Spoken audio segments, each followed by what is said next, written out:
Hey y'all, it's Becca. Welcome to the channel, your one-stop shop for running advice, education, inspiration, and motivation for your fitness journey. And let's go ahead and just jump right into today's topic, injuries.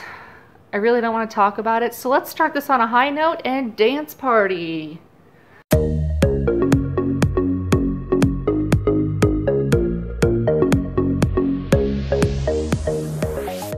Okay, I think I got a little too carried away on that dance party. All right, so let's bring it down, get to talking about this injury thing, right?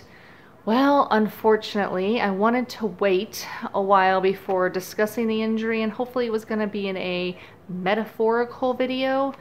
No, it's in real time. That's right, I'm dealing with the injury currently. What injury is that?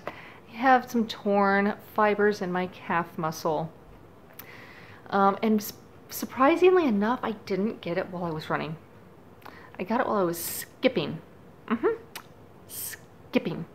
And not your leisurely, feet barely coming off the ground skipping. We're talking like legs coming up in full propulsion, straight up. Took one up and felt a pop and a pull. And I remember stopping and my leg didn't even like come off the ground, and I looked at my husband and I said, nope, this isn't good. This is really bad. And I know I said it out loud, but inside I was hoping it was just a cramp. But when you feel a pop, you know it's not just a cramp.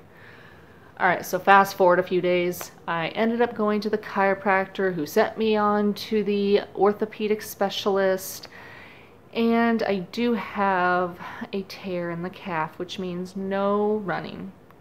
0. And yes, I asked. I was very specific with my question. Do you mean no running at all? Because let's face it, if you're a die-hard runner like me, you're gonna push it if you can. So yes, it was 0 running at all for 4 to 6 weeks. Not what I wanted to hear. Only 2 weeks away from beginning my half marathon training for the Des Moines IMT. Not happy about this at all. While I was really disappointed about the injury that I sustained, my biggest disappointment was emotional, because I had never sustained an injury quite this bad. I've had some nagging knee pain recently here or there, but it's never been anything that's pulled me out of running. This has pulled me out for the time being, and I'll get back to that time being.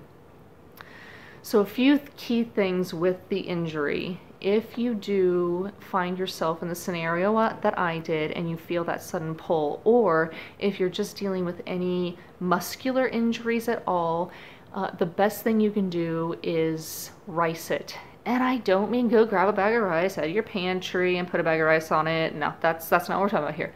We're talking about the acronym RICE. So it's rest it, immobilize, cold, and elevate. And that is going to be the most important within the first 24 hours of sustaining a muscular injury. You want to get that swelling down as quickly as possible, so that way the muscle fibers can start healing themselves. Now, going forward, after you get past a few days, I suggest if you do still have some swelling, take some anti-inflammatories such as ibuprofen, and still continue to put the ice on it as needed.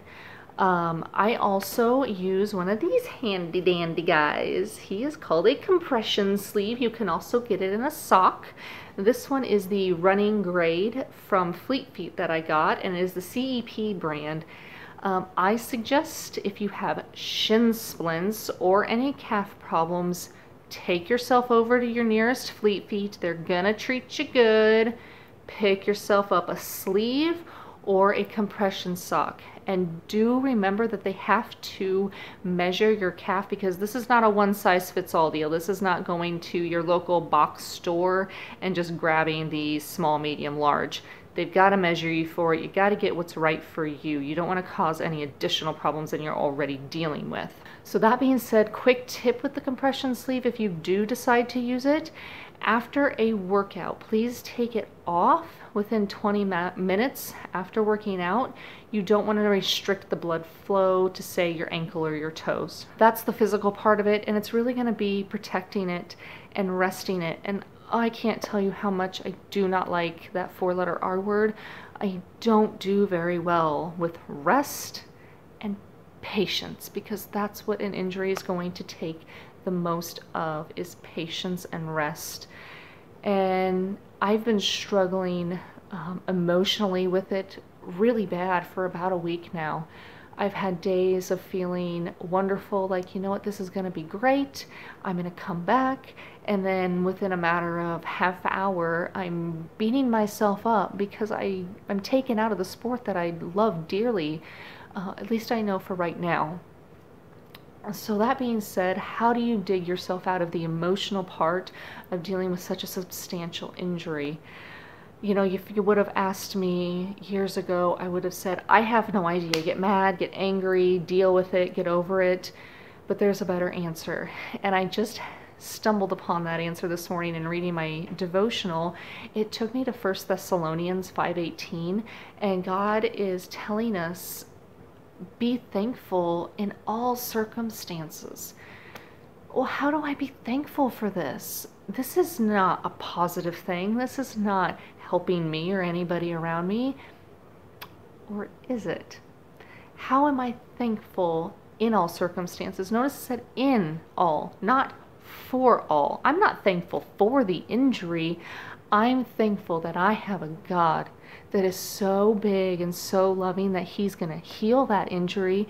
And above and beyond that, I've opened my eyes to see that that set of scripture is also telling me that He's with me, and He's going to be there through everything that I'm going through in this season. And I'm going to be thankful that I am in this season. Now, like I said, I'm not thankful that the injury came on me, but I am thankful that God is using it as a way to show me how I can be better. He's showing me some weaknesses I wasn't aware of, and some of them that I was aware of, and I was just putting them in this little box and tucking them away and hoping I just didn't have to deal with them.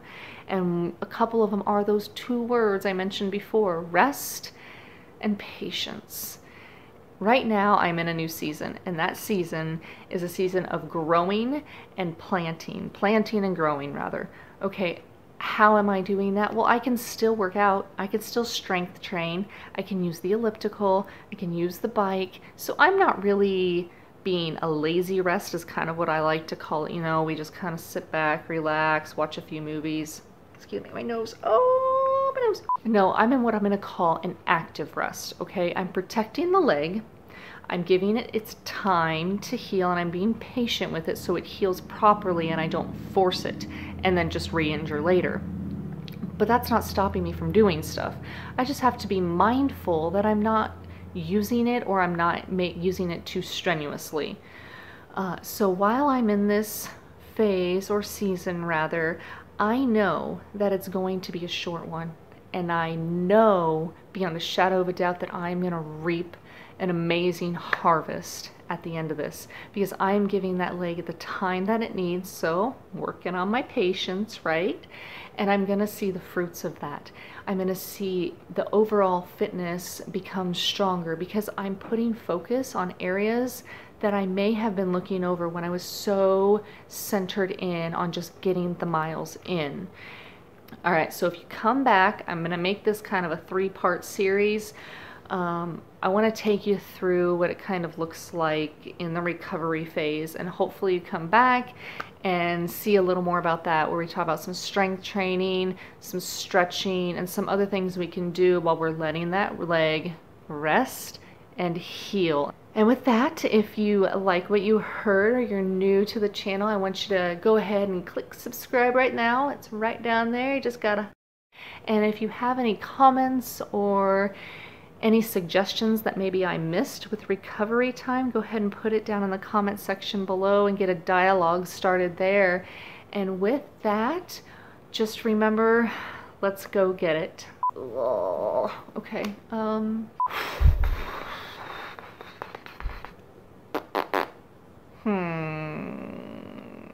Excuse me.